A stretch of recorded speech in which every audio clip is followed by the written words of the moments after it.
But it was a feeling. I told my wife when I went home after I interviewed with Blake and Steve, I said, I want to work there. Not that I needed a job. It was just, I wanted to work for Nu Skin. So I want to take you back in history, okay? I want to take you way back.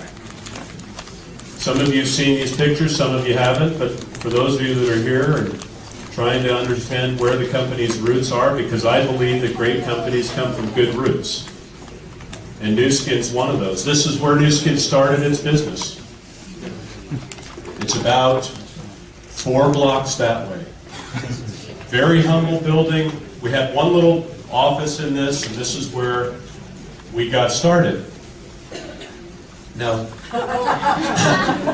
Blake and Steve and Sandy were the 3 founders of the company. Now, it's interesting as we age, okay, so Blake and I have white hair. Steve is timeless. And Sandy's hair never changes. I mean, the style, but the color never changes. Now, it all really started when Blake, Steve, and Sandy met with one person, Clara McDermott. Now, Clara is your upline. Yeah. So she's the only person the company has ever sponsored. So she had bad experiences. She'd worked with Cambridge Diet Systems, which was a very large company back in the early 1980s. And she had built up a huge business. And one day, the company decided that Clara was making too much money. And so the president declared bankruptcy so that he no longer had to pay their distributors. So Clara had built up this lifestyle and was raising a family on a business that she had built, and one day it's no longer there. So she went out, and she and a couple of other distributors went out and tried another company in California called California Trim. And once again, they built this big business. And the checks had gotten up to about $50,000 a month, which in 1984 or 83 was a lot of money. And the president decided that the distributors shouldn't be paid more than the president. So they went to cash their checks one day, and the bank called them and said, there's no funds. These checks aren't good. They called the president. He says, well, we've just decided that you're making too much money. So you can imagine how Clara was feeling about our industry. So her son set up a meeting with her and Blake, Steve, and Sandy. And I can tell you that the only reason the company is around today is because of her. Now granted, Blake, Steve, and Sandy created a foundation, but had Clara not made a decision to join Nu Skin, I promise you we would probably not have survived. Because one of the things Clara did when she came in is she demanded of the company, because of her past experience, she demanded of the company certain things. She demanded that the company always manufacture its products with the highest focus on quality and integrity. Now, one of the other things that happened to her when she was selling diet systems through Cambridge, they discovered a little bit of salmonella in the product. And she quickly saw what happened with her business when companies didn't focus on quality product. She also asked that the company provide accurate records, that when somebody comes into this business, they know exactly what's going on. Now, we need to put ourselves back in time. This is 1984, like September 1984. The internet didn't exist. Computers, as we know them today, they were as much as, I mean, you'd spend $10,000, $15,000 for a computer that does less than my watch. You know, so demanding accurate records in 1984 was a huge, huge task. Those early commission runs were run on 3x5 cards. So when the company got started, the way we kept track of sales is that somebody'd call a phone and they'd order a product, and we'd write down how much the order was, and then at the end of the month, they'd sit in Blake's office, and they'd put the 3x5 cards out and bring the calculators out and calculate the commissions. But Newskin from that day has always maintained this commitment. Now, most importantly for Clara, she demanded of Blake and Steve and Sandy an agreement that for any business she created, that the checks would always be in the bank and the checks would always clear. Now you can understand why she would come with that expectation. She'd had a bad experience. And Blake made that commitment. Blake made that personal commitment to Clara that we would live up to these three promises as long as we were a company. And here we are 26 years later, and not a check has ever gone out late. Not a check. We've never had a check not cleared the bank. So we've paid out over $7 billion. As of April 2010, we paid out our $7 billion in commissions. And not a single check has ever gone out late.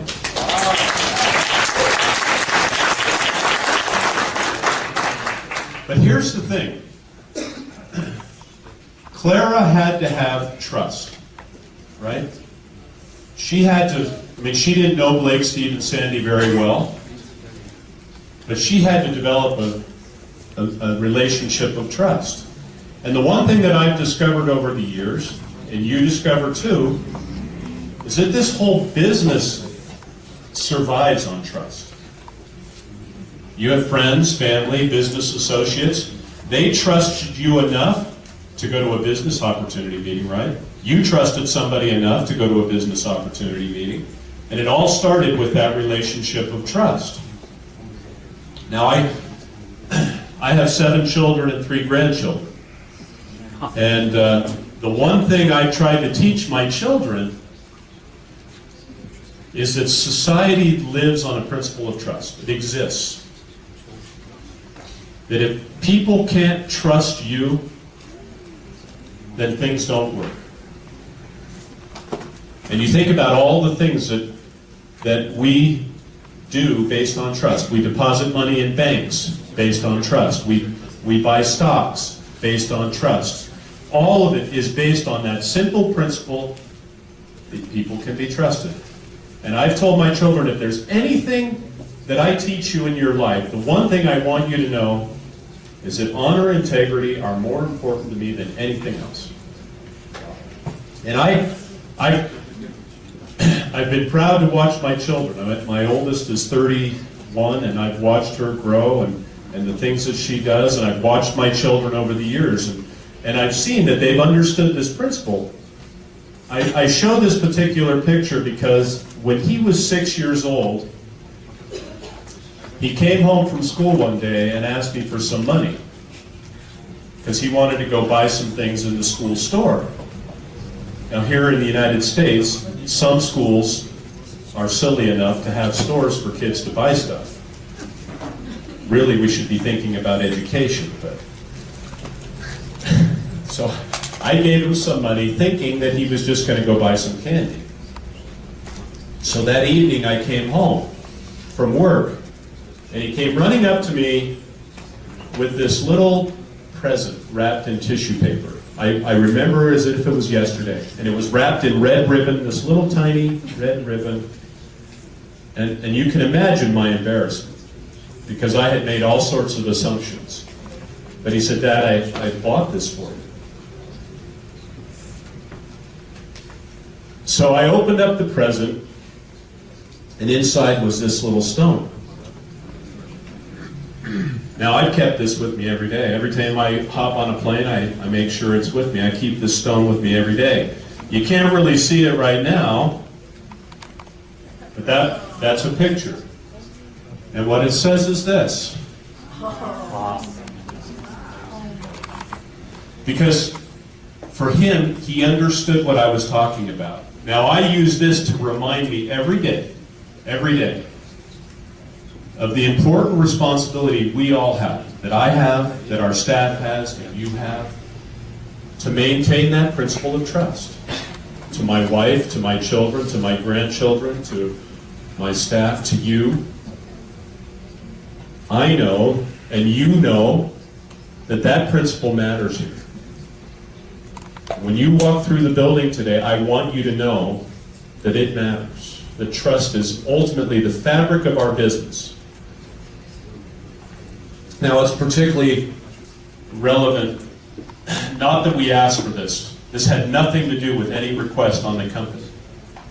But the fact that one of the top business magazines in the United States said Nu Skin is one of America's most trusted companies.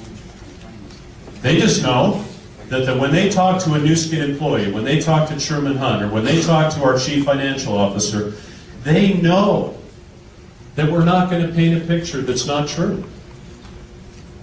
And that's why people love Nu Skin. That's why what you're doing is so important. Because it's a principle of trust. You're going to build a business today that I promise you will reward you for the rest of your lives. And when you pass on, you are going to pass on something to people you love and care for. Now, it's a principle of trust for Lyle and Rose.